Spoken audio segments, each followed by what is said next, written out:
y'all. Jeff Johnson got 3 things you need to know. What up, Jeff? My brother. What's up, everybody? How y'all feeling today? Man, bless. Man, I'm great. I'm just, I love how what I think silly and sometimes insane some of these Republican governors are, but they give us so much political theater. You all heard about what Texas Governor Abbott did this week, right? Hot Wheels. Brother, he put these folks who came over the southern border on a bus and sent them to the U.S. Capitol.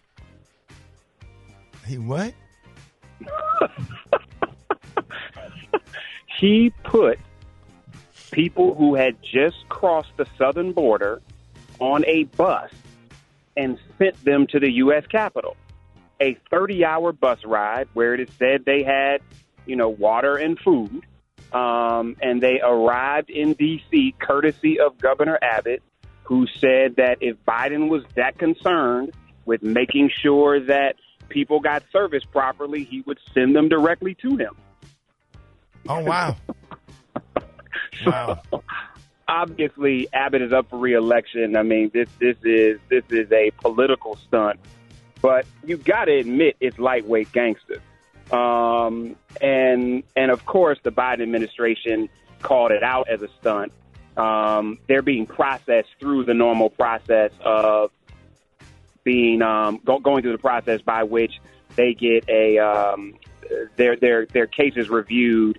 They go before a immigration judge, and that immigration judge then determines whether or not they're able to stay in the country or not. And what's interesting is, once they're processed, they're able to move throughout the country. So Most of the folks that came in were given bus tickets to go to other places, so to Miami or a place of their choice after they were processed. But the political theater of this is really ridiculous because these are still human lives, right? And these are people that are being used in the political process on both sides of the aisle. And so it's crazy. But it does still speak to what is the long-term immigration policy, especially on the southern border of the United States, and how the Biden administration is getting pushback, not really just from Republicans, but in a lot of ways from people who are actually in border states, who say to the rest of us, you all don't understand what this means, what the implications are, what the pressure is on our budget as border cities or border states. And so this is not something that is ever going to go away or change, but the politics of it continue to hit us. The other thing that I'm super excited about is this Summer of Soul Festival. Many of you know that we saw Questlove win an Oscar for really taking this footage that people had forgotten about in the Summer of Soul Festival in Harlem and put it together in a way that tells a story that many didn't know. Well, in 2023, it looks like that festival is coming back to Harlem. And beginning in April of next year, they're going to begin open mic nights. The first one, I believe, is in celebration of the 25th anniversary of Love Jones. But they're going to do these leading up to a new Summer of Soul concert. So they obviously haven't named who the lineup's going to be yet. But I'm positive that is going to be an incredible festival, an incredible expression of culture and art. And I'm excited about it. So it remains to be seen. And for those of us that remember the height of the Me Too movement's accountability of folks, remember that Cuban Gooding Jr. was one of the people that was accused. Well, he just pled guilty to groping in court.